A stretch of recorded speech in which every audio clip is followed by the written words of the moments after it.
Good, good afternoon, everybody, and welcome to today's webinar. We're so glad to have everyone with us today. For those of you that don't know, I'm Kirsty Pettit, a proud Holy Rosary old girl and now a Crawfordian, and it's an absolute pleasure to be hosting today's session on behalf of SAGTA.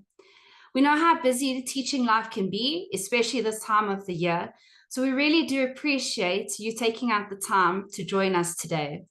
We've really got an exciting journey ahead of us and a relevant topic lined up, especially considering all the significant weather phenomena we've experienced this year. And so we're thrilled to have a special guest joining us today from the South African Weather Service, Kevin Ray. And he is going to be sharing some valuable insights on the recent weather trends and discuss the impact of our climate patterns. Next year, we also do have an exciting lineup of new webinars, so please do keep an eye out as to those events that will be taking place. If there is a topic that you would like or a speaker who has caught your eye over the course of the year, please feel free to reach out to me. Here is my email address on the screen, kirstylepettit or kpettit.sa@gmail.com. And I'd be more than glad to see if we can make a plan to see if we can have that person. As for now, please turn off your microphone and your camera so that we can have an awesome experience. And it is now an absolute pleasure to introduce Mr. Kevin Ray. He is the Chief Forecaster for the Disaster Risk Reduction at the South African Weather Service. Kevin has more than 40 years of experience in the field of meteorology, and his particular passion is in severe storm research. Earlier in his career, Kevin joined expeditions in both Gough and Marion Island, as well as the South African Antarctic base. In the course of his work, he has been lucky to even visit the south of Thule and Bouvet, two relevantly obscure sub-Antarctic islands. He holds a BSc in geography from UNISA, an MSc in meteorology from the University of Pretoria, as well as a 4-year higher diploma in meteorology. Kevin's interests also include that of science fiction and ornithology, which is also the study of birds. So without a further ado, let's get started, and please join me to welcome Kevin. Kirsty Lee, thank you so much for that introduction and your kind words. More than welcome. Yes, let's just see if we can go across to the presentation. Right, great stuff. Can I just confirm that I'm audible and that everyone can see the presentation? Yes, we can. Thank you. Right. Okay, wonderful. So a very good afternoon to everyone. I'm really excited to see and hear a whole group of geographers on the platform. Yeah, there's just a little bit of background noise there now. Everything is fine now. So really great to see and hear a lot of geographers on the platform this afternoon. When I was in high school, geography was always my very most favorite subject. And you know, going into my career, I've really sort of kept a strong interest in geography. So the talk this afternoon, certainly it's the core of it is our new impact-based weather warnings, which were implemented by the South African Weather Service in 2020, just at the time of the height of the pandemic. The whole concept of impact-based weather warnings is a relatively new one. It's relatively fresh. As far as international meteorological organizations go, it was only around about 2017 or 2018 when a number of agencies started talking about this, and that the whole concept gained traction. And as you will see during the course of my slides, I'm just actually having difficulty advancing here. we're not wanting to advance. That is awkward. I'm going to stop sharing for a moment and I'm going to try and reshare again. My apologies.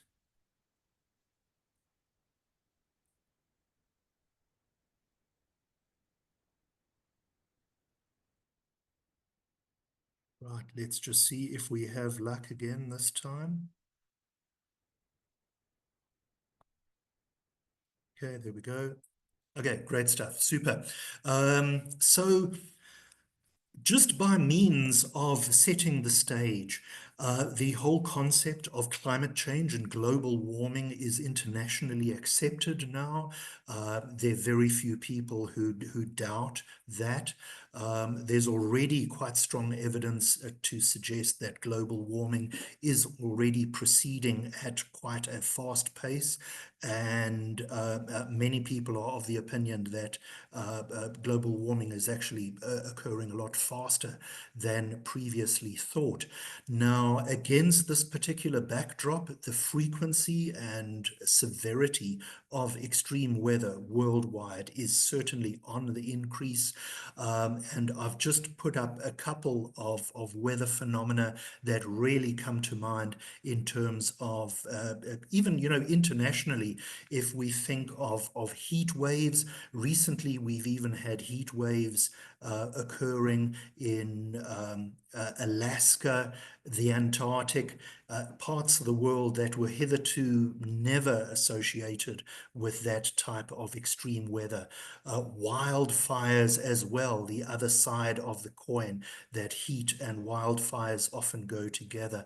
We've seen so many wildfires across the Mediterranean and even domestically. Then also floods and severe storms. And I've put those up in a yellow font, and that is not accidental. We'll be talking more about that in further slides. Then also hurricanes. And with all of us being geographers, we're quite aware that hurricanes, tropical cyclones, and typhoons are all exactly the same phenomena. But particularly recently in the Caribbean, and thinking of Florida State in the United States, recent hurricanes such as Debbie, Ernesto, Helene, as well as Milton. So a whole raft of hurricanes which have affected that area. And then obviously, and particularly so, with Florida and adjacent states where there's such dense population around the coast. So the impact of phenomena such as hurricanes has really been tremendous. Then also too, aspects such as sea level rise, storm surge, and coastal erosion. Now, a couple of statistics just again to set the scene. If we think of the most recent 2 decades going from the millennium on to 2019, as much as 44% of disasters internationally have been associated with floods. Also, too, those of you with good eyesight would see that there's also non-meteorological phenomena mentioned there, such as earthquakes and also volcanic activity, but it's floods which are really dominating the picture in terms of international disasters. And then also, if we add storms to that, we come up with almost 3/4 of the occurrence of disasters are contributed by floods as well as storms. Now, this information is from the United Nations Disaster Risk Reduction Office, and all of that information is available online. The link is at the bottom of the slide there. Now, a second slide, again from UNDRR, and if we look towards the top left, that if we look at the 2 decades just prior to the millennium and then contrast that with the 2 decades post-millennium, we see that there's almost been a doubling of reported disasters during that period. And then also with that, pretty much a doubling of economic losses as well. Interestingly, deaths have not really increased terribly much, but it's particularly the sheer scale of reported disasters as well as those economic losses that are really dominating the picture. And then once again, just before I depart from the slide, one can see in that bottom section there, once again, floods and storms dominating the picture, but the data showing that there's been a dramatic increase in both of those phenomena. Now, coming back to the domestic situation here in South Africa,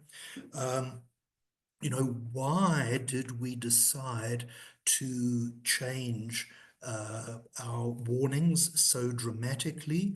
A lot of people were happy with them, but some of the information that started cropping up that we really had to try and respond to.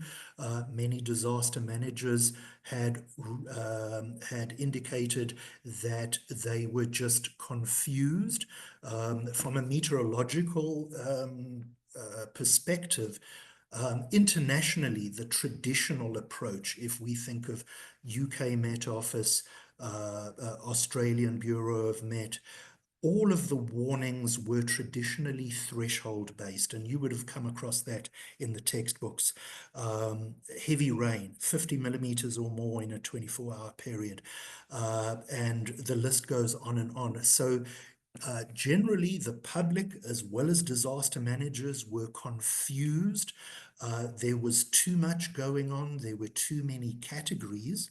And then also to that, those particular categories, the application of it, it was very obscure and to a great extent, that information only meant something to us as meteorologists.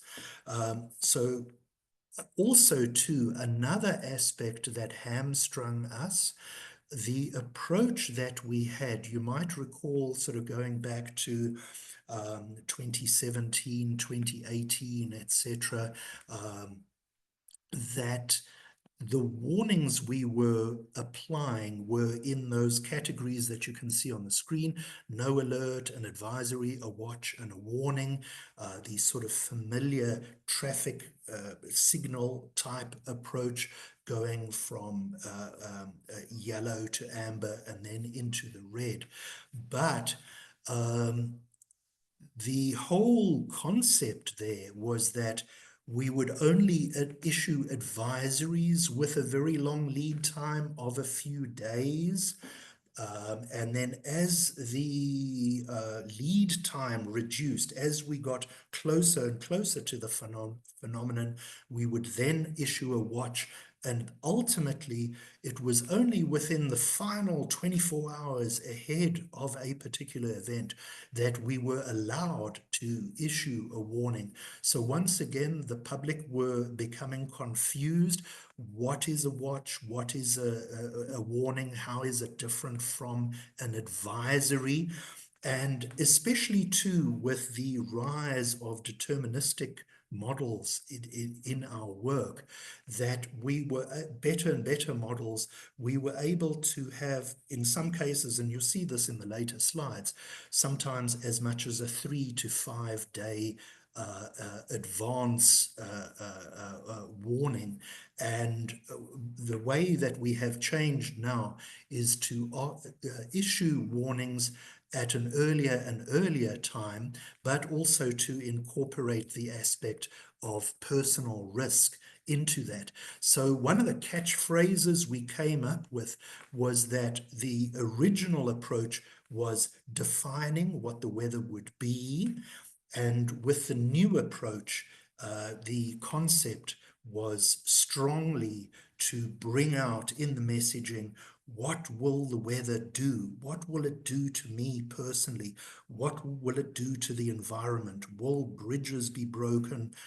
will rivers flood, etc.? And what should I do personally to try and minimize my risk? So that was the whole paradigm shift that we started incorporating into our warnings. So again, too, I think those of you with a mathematical background will find the Venn diagram quite familiar, but it's just a very useful visual guide to set the scene for, if you have a particular weather hazard, you also have vulnerability towards that hazard as well as exposure. And overall, the impact you will find at the intersection of all of that. So the whole concept of disaster risk reduction, the idea is somehow and through whatever means available, whether it's knowledge, techniques, timely communication, to try and shrink that vulnerability, to try and shrink the exposure, and thereby reduce one's overall exposure to that particular hazard. So that segues me on quite nicely to the whole concept of what are impact-based weather warnings. So in that particular table, and we drew a lot of inspiration from the UK Met Office as well as the Australian Bureau of Met in terms of designing this table. On the left-hand side, you can see increasing likelihood on the y-axis, going from very low up to low to medium, and then ultimately to a high likelihood. And then also to, along the x-axis, increasing impact. So we have 10 categories in total. Certainly, they go from the yellow through to the orange and then ultimately up to the red. The general public are familiar with this color code system. And thinking particularly, just dwelling for a moment on the ultimate, the red level 10. In the time that, with the number of years that we've had these impact-based warnings running, it's only two occurrences and where we actually invoked the level 10. So we really try and only bring that in if the situation is really extreme. One of the instances where we used the red level 10 was for the KwaZulu-Natal flooding in 2022. But again, there where we had difficulty, we didn't ramp up the level of the warning at a sufficiently early time. We tried to implement it in a stepwise way, and that backfired on us a bit. We only invoked that red level 10 a little late. And you will see in later slides when I talk about the Black Southeaster event for the Western Cape of April this year, where I think we had learned from that and our behavior, the time at which we issued particular warnings, we had changed all that and hopefully learned from earlier mistakes. So I'm not going to dwell too much on this particular one, but this is just really to guide forecasters in terms of if you're considering minor impacts or significant impacts, how would that be described? For instance, significant impacts, localized disruption to day-to-day, localized disruption in terms of day-to-day activities, and then a short-term strain on emergency response. So ultimately, we distilled everything down. We dropped the types of warnings that were considered just really nice to have, the types of warnings where those categories would never really be associated with fatalities or significant damage. And we really decided to put in, front and center the 7 categories that can really result in loss of life and property. So, namely, damaging winds, disruptive rain, disruptive snowfall. The snowfall event over Lesotho recently with the school holidays, I think that is still very fresh in everyone's minds with the closure or the late closure of Van Riemen's Pass. Severe thunderstorms, damaging waves, storm surge, as well as reduced visibility. So with that then, setting the scene in terms of how we approach impact-based warnings, I'm going to go into the second half of the talk now and just talk informally about how we actually used that particular approach and utilizing 4 recent cases during 2024 to actually issue impact-based warnings in an operational sense. So I'm more or less going to work backwards in chronological time. Firstly, the cutoff low that affected parts of the country just starting up this last weekend, and it really got going on Sunday and on Monday. Again, as we do with many of these systems, and especially if it's a cutoff low, we quite often have quite a few days advance warning. As I said earlier on, the numeric weather prediction models are sometimes uncanny at predicting the sequence of events as well as the what we call QPF, quantitative precipitation forecasting. So already on Saturday lunchtime, we had a media release out, and we particularly alerted the public to upcoming heavy rain for parts of the Eastern Cape and also KwaZulu-Natal. These were some of our warnings that we issued on the Monday. The highest that we went was for a so-called level 6, an amber level 6, which corresponds to a high likelihood of significant impacts. We also had levels 2 and 4 out for other parts of the country in terms of severe storms. Then also too, these were the warnings that we issued on Monday, looking a little further ahead to Tuesday. And as you can see there, the southeastern part of the country, area A, which should be amber. I think it's just in terms of the display on the screen, it's sort of coming up as a dark yellow, but it was an amber level 6 in terms of the heavy rain. So what ultimately happened, we had quite decent realizations of heavy rain between 100 to 250 millimeters. You might recall, particularly in the Geberge Uitenhage area, where there was a lot of urban flooding, rivers flooded, bridges damaged, etc. So we do feel that we did relatively well there. Now, casting our minds back to early April, and I spoke about the Black Southeaster event. This event was a little more serious and widespread compared to the event I've just discussed. But once again, I think what really helped was that there was very early interaction between the South African Weather Service and the relevant disaster management structures at national as well as provincial level.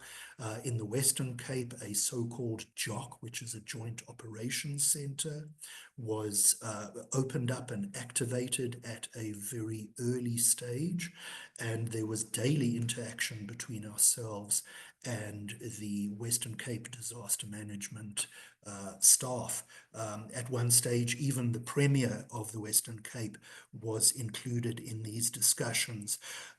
So this was just a snapshot from the media release, the so-called Black Southeaster media release, and some of the corresponding projections for rainfall across the country. It was a very busy time for us. As you can see, the charts got really, really busy and cluttered in terms of all the different areas where we were expecting either heavy rain or severe storms or a combination thereof. There were also marine warnings. And in terms of this particular event, what occurred on the Saturday was that while we were having these meetings with disaster management, we became aware that the system was intensifying a bit more than we had initially anticipated. And the discussion was, we were at a 6 at that time, and should we escalate to something higher?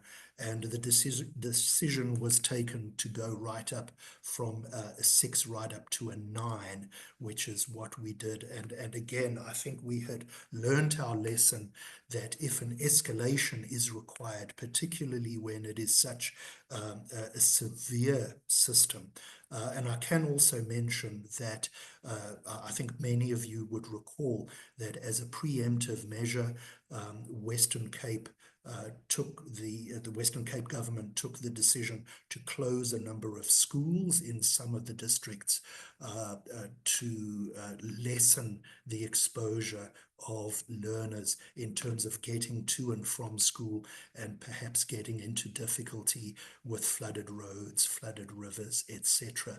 So then yeah, that was just yet another one of the maps. And again, it can get incredibly busy for our forecast team.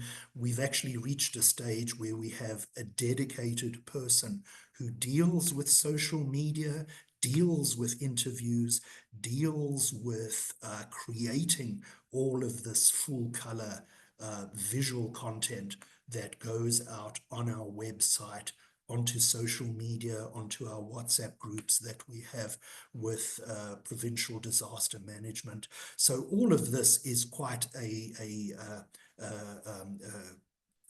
time-hungry exercise, but we felt that it is best and most effective if a dedicated person does this particular activity and then frees up the other forecasters to concentrate on their more routine work. Then also too, a bit of a retrospective comparing that particular system, the one I've just been speaking about now. This was the Black Southeaster of 6th to 9th April. But then scarcely a week later, we had that really, really heavy rain in the Margate area, and something that we became aware of, and not for the first time, and it's something that we are trying to address, that yes, certainly it's great when we have a cutoff low that is well handled by the modeling. It takes a few days to develop, and we have the luxury of issuing preemptive media releases ahead of the time. It doesn't always happen that way. Sometimes the development of really severe weather happens within a space of hours. And it's those particular phenomena playing out over a very limited spatio-temporal domain where we can really sort of try and improve. And just in general, we are trying to get a so-called severe weather center up and running, where it will be that group's dedicated task to concentrate on these very, very localized but high impact events. Then just perhaps finally, in terms of the examples, and Chairperson, I'm getting to the end of my slides. I think I'll just be another 2 or 3 minutes. But just to emphasize here the importance and relevance and usefulness of impact-based early warnings, we would recall with the tropical storm Filippo, which affected southern Mozambique earlier this year. It was in the middle of March. But the really, really tricky situation was that it was going to make landfall on the Mozambican coast. But the big question in our minds was, do we give really, really high warnings for the Kruger Park, for the Lowveld, for the escarpment areas where it's a known phenomenon? There can be dramatic orographic uplift against the escarpment. One can easily get 300 or 400 millimeters of rainfall in a 24-hour period. High population area, if we think of Toyando, Guyana, those kind of places. So it was really foremost in our minds, what level of alert do we give for those areas? And we were constantly monitoring all the available satellite imagery and peripheral information that came in. And we were even contemplating something of the order of a level 9 or a level 10, especially for those escarpment areas, and then also the Lowveld. You would recall a similar situation with the floods of the year 2000, where so many tourists got into difficulty in the Kruger Park. But what was different in this particular case was that the numeric guidance, and in this particular case from the so-called European Center for Medium-Term Weather Forecasts, otherwise known as ECMF or ECMWF, that those QPF projections were really incredibly helpful for us. It showed us very explicitly that there was going to be dramatically heavy rain over southern Mozambique, but that the effects thereof would be very, very limited over the Lowveld and especially along the escarpment areas. So on the basis of that, we went right back to a level 6, just over a very limited area, and that was for the Nkomazi local municipality, and that was the highest we went with that particular system. So it's just really illustrative of the ability using this color coding system and the 10 numbers to indicate to the public as well as disaster managers, what is your level of risk going to be? Is this going to be a completely catastrophic event, or is this something where you can actually take mitigative measures? So then just to summarize, at least in our opinion, the shift to impact-based weather warnings has been well received and well understood. Also, too, I alluded to the fact that we try and utilize as many media platforms as possible. As we all know, the various generations of youngsters have their particular favorite platforms. So consequently, we try and tailor make the product in terms of whatever platform we're using. Interestingly enough, the UK Met Office uses TikTok quite a lot. We still haven't quite embraced the concept of TikTok, but we do use YouTube and all of the other platforms. And then, as I said earlier on with WhatsApp, we've got 9 different WhatsApp groups, one for each of the various provinces, and we engage quite intensively with the disaster managers in each of those provinces. I alluded to the fact that the content needs to be fine-tuned. We do have a dedicated media desk, and then also perhaps as a closing thought, the Weather Service is an ISO 9001 accredited organization. So, of course, the whole concept of continual incremental improvement is something that is really central to our work. So I think with that, then, that concludes my presentation, and I will stop sharing. Thank you so much, Kevin, for that information. I really think that this was some useful bits of knowledge that our teachers can use. And hopefully to the teachers that are listening today, it's inspired some exam questions. I know we're all busy on our exams and getting ready to submit them. So I hope that has answered some of your questions. We'll now open for the questions. If anybody would like to ask, you're welcome to turn on your microphone, or else you're welcome to post them in the chat.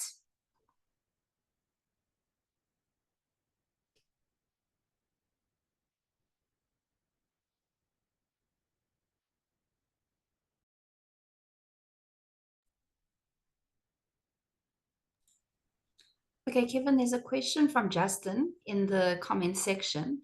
He said, why is it that the South African Weather Service cannot issue a warning well in advance? Does it involve the fact that it might be misinterpreting the incoming weather systems and therefore could be in the firing line of businesses losing some of their income and therefore having grounds to take the SAWS to court? Could you perhaps... Yes, certainly. Thank you very much for that question, Justin. I think it depends on the type of phenomenon that we're dealing with.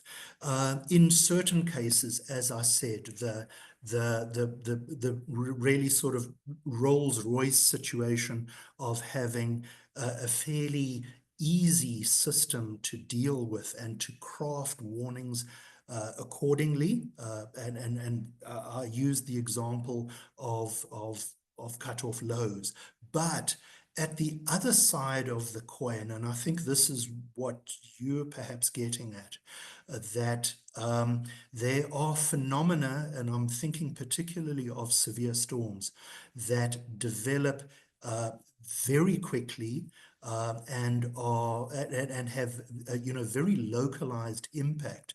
So up until now, the type of satellite imagery we've been receiving from EUMETSAT, we've been receiving images every 15 minutes. Now, what is very exciting, there is a shift. You may have heard of a brand new set of geostationary satellites which are coming out, run by EUMETSAT. It's known as Meteosat third generation, and we'll be getting imagery every 10 minutes. It is also the first such craft, a geostationary craft, to have a lightning sensor on board, so we'll be able to track lightning 24/7. But generally, in terms of severe thunderstorm warnings, and even if we think of the United States, where they have an absolutely incredible coverage of weather radars, the best one can generally do with severe storms to identify a particular severe storm is perhaps to have a lead time of perhaps 5-10 minutes, even tens of minutes. By contrast, here in South Africa, we have about a dozen weather radars, but they're widely spread across the country. So we are hoping that we'll be able to make more intensive use of the geostationary information from 29,000 kilometers away. That is a hope of ours, but it's just very, very tricky. There are some phenomena where it's very difficult to have any sort of lead time. I can also use the example of early June, I think it was 3rd or 4th of June, the Tongaat tornado. In that particular case, yes, we did have a warning out, but it was for the interior of KwaZulu-Natal, and we neglected to include the coast. So yes, there was a warning out, but technically it didn't actually include the Tongaat area. So it's really tricky for us as forecasters. And we do hope, though, with Meteosat third generation, that with improved technology at our fingertips, we will be able to boost those lead times. But I just have to reiterate, we're trying to issue those warnings as early as humanly possible. In the case of the Black Southeast, we had about a 3-day lead time. With this recent system now, we had a 48-hour lead time, and that does give disaster managers a chance to deploy limited or scarce resources, say for instance the search and rescue resources if they're flooded rivers, flooded dams, etc., to deploy those resources appropriately ahead of time. Thanks very much for that, Justin. Okay, there is another question here for you, Kevin. Are there programs to teach local residents on what the system means? Rural areas might not have access to all of these platforms. Just thinking of rural KZN and Eastern Cape areas in particular. Yes, thank you very much. That is a very pertinent question, and especially in an African context with many of our communities out there who are quite remote, very vulnerable. And I can reply in the affirmative that from the side of the South African Weather Service, we actually have a very strong program which is endorsed by all of our officers across the country, where we go out as often as humanly possible, often in collaboration with disaster managers. Sometimes we piggyback on a pre-existing event that they're going to out in the field, or vice versa. And we've found that it's tremendously useful. It's not just going out and conducting a talk shop. I can use the example of the really dreadful occurrence of scholars perhaps trying to cross flooded rivers, especially at exam time. This was discussed, I think, just the day before yesterday when we were in a disaster management meeting.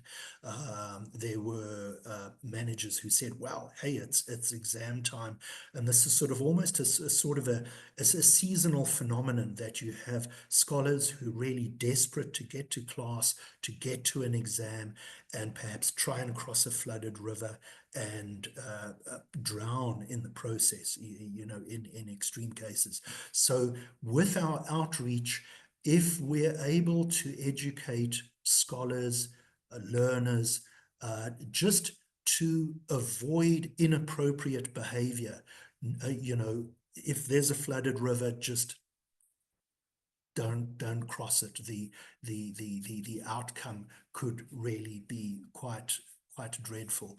And we have seen the statistics practically, especially in southern Mozambique, following tropical systems coming through.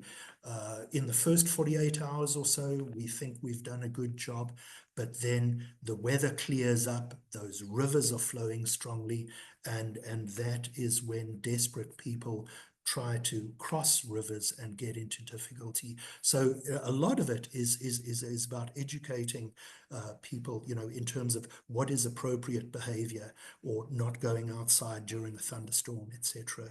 So yeah, thank you very much for that.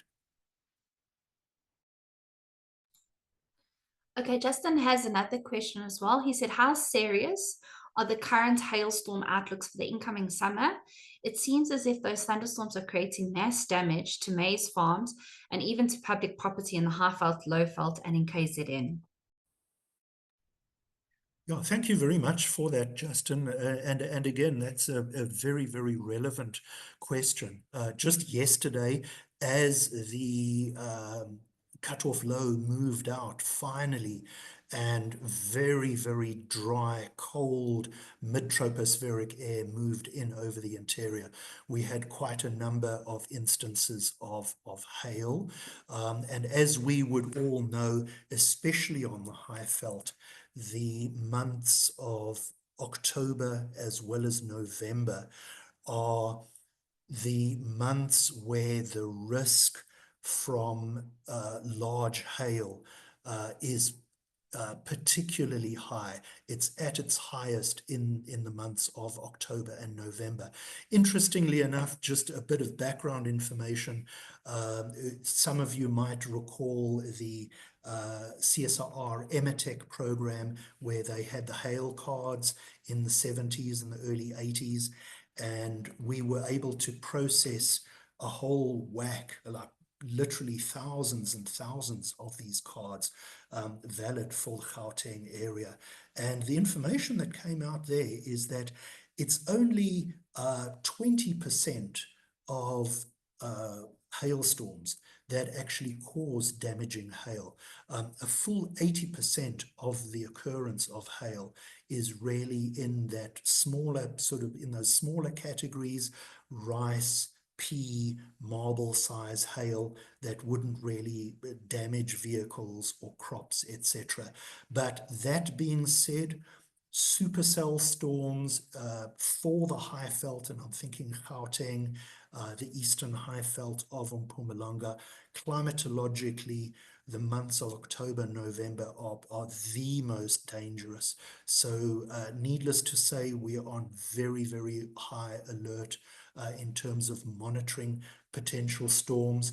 The good news is that generally as one goes over into the second half of summer, that's more sort of associated with set-in rain if it happens. And in this particular case, with the prospect of a La Nina developing, we are expecting the second half of the summer to be relatively rainy.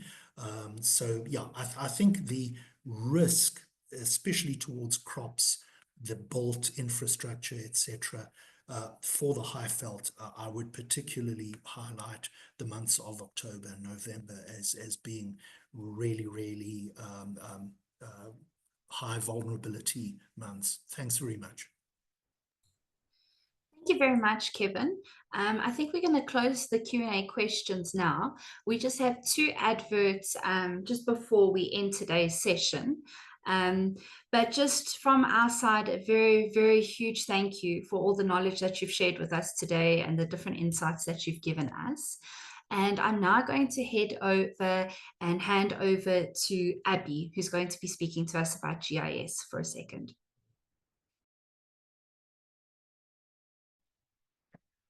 Hi, Kirsty. Thank you so much. Afternoon, everyone. So my presentation will just be short. Let me share my screen.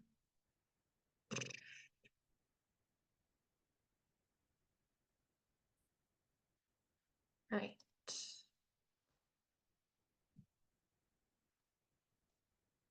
Okay. Let me know if you can see it. Yes, we can see your screen. Thanks, Abby. Thank you.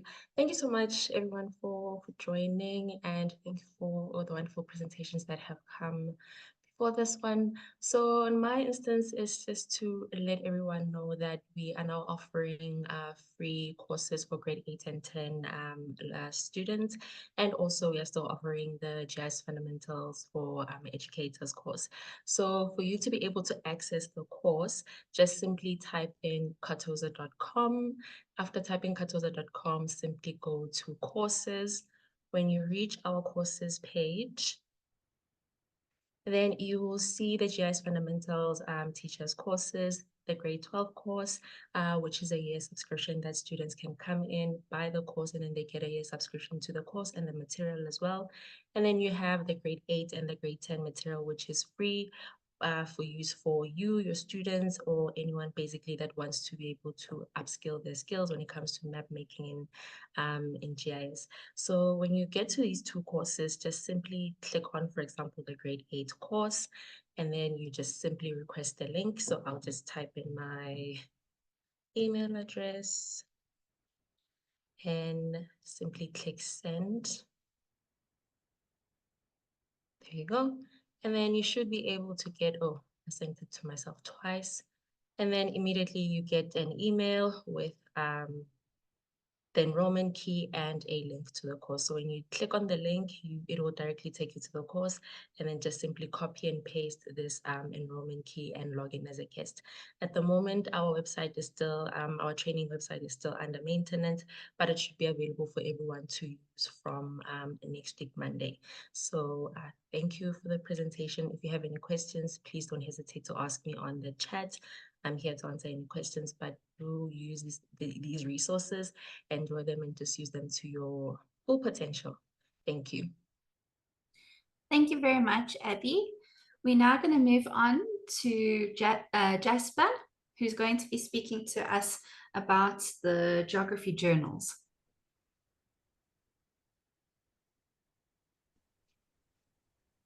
Hello, everyone. Hopefully you can hear me okay. Hello, my name is Jasper Knight. I'm one of the editors of a Journal of Geography Education in Africa. And this is a journal that is co-sponsored by SAGTA. And therefore, of course, we are very happy to have submissions to this particular journal by SAGTA members, in particular related to their teaching and learning experience in various educational settings. Now, many of you, of course, may not have a lot of experience with respect to writing a journal article, but you can rest assured that we have many very experienced people within the editorial board of the journal who can actually mentor you through this process. The most important element is having a good idea in the first place. So here, I would encourage everyone to kind of reflect upon your own teaching and learning practice in the settings of your own schools, or maybe to consider what you, the research project that you did at maybe honours or master's level. Because here, you know, you might be interested in developing your skills in writing up this material in an academic kind of style. So if you are interested, of course, just look at the webpage for the journal itself, Journal of Geography Education in Africa. And here, of course, you are very welcome to contact myself or any of the other editors of the journal. Thank you. Thanks a lot, Kirsty Lee, for that one. Thank you very much, Jasper. Pam, would you like to say something as well? Yes, thanks. And this is directed at Kevin, but it's also directed, it's information for all of us as geography teachers. So I think we have a huge advantage in also looking at warning systems and assisting with this. So I just wanted to share with you all the case study that I had last week. So on Friday the 18th, I'd checked the weather maps and the satellite image, and I was alerted the fact that it looked as if it could be a cut-off low developing on the KZN coast. My heart sank because I had a Sunday school picnic on the 20th. So you can imagine 20 to 30 kids running around the Bot Gardens. So the next thing that came up was two of those rainfall maps that Kevin very kindly showed us. I sourced that, looked at it. So the first thing on Saturday morning, the 19th, was I put onto all our WhatsApp groups, church groups, the Sunday school picnic will be postponed because of severe weather warnings or potential rainfall. And I shared those two rainfall maps. By the Saturday lunchtime, as Kevin had mentioned, that warning came through on the Medrol warning system, and I was able to share that. And I think we've got huge potential. And I see somebody asked the question, how can we put this into practice? I think it was Michelle. We've got a huge valuable knowledge working with SAWS and the other forecasters that we have in social groups. So we can certainly play a very important role. So Kevin, I think just on behalf of all the teachers, but Kirsty can thank you as well. Thank you for your presentation. Thank you very much, Pam. I think that's very, very interesting and very relevant as well. And that concludes today's webinar. A huge, huge thank you again to Kevin for giving up his time to spend this afternoon with us and just share some of his knowledge and the important work that the South African Weather Service is currently doing. Should you have any questions, I will send out his contact details again and some more information. But from us at SAGTA, have a wonderful afternoon, happy setting of exams, and we will see you at the next webinar. Thank you very much, everybody.